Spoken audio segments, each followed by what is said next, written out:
अस्सलाम वालेकुम, मैं हूं आपका मेज़बान लियाकत राज पर अहम डेवलपमेंट के साथ आपकी खिदमत में नाजरीन हाजिर हूं। अहम डेवलपमेंट ये है कि मुस्लिम लीग नून का जाती उमरा में नवाज शरीफ की सरबराही में अहम इजलास हुआ, जिसमें मुस्लिम लीग नून की मरकज़ी क़यादत ने शिरकत की। इजलास में आम इंतखाबात के लिए इलेक्शन कमीशन से तारीख देने के लिए मुतालबा कर दिया। पहली बार मुस्लिम लीग नून इलेक्शन कमीशन से आम इंतखाबात के हवाले से तारीख देने का मुतालबा किया है।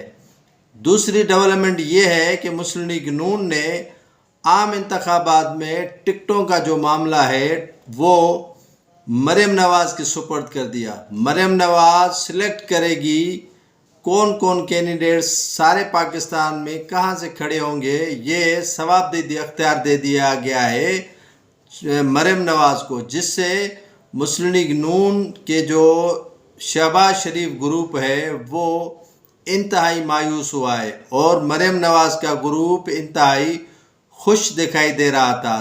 ये इन्होंने नवंबर की तारीख दी है कि 10 नवंबर तक मुस्लिम लीग नून के सारे पाकिस्तान में जो कैंडिडेट्स खड़े होना चाहते हैं वो टिकटों के लिए दरख्वास्त जमा करवा सकते हैं।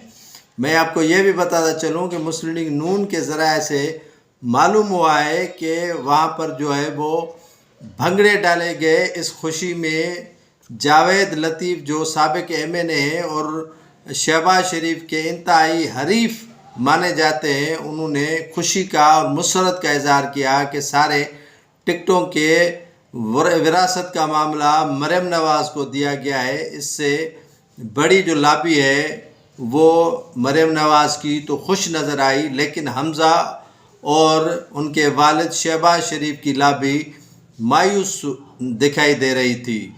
और ये भी मैं आपको बताता चलूँ कि मुस्लिम लीग नून ने नवंबर के आखिर में और दिसंबर के पहले हफ्ते में इलेक्शन कमीशन से तारीख देने का मुतालबा कर दिया है।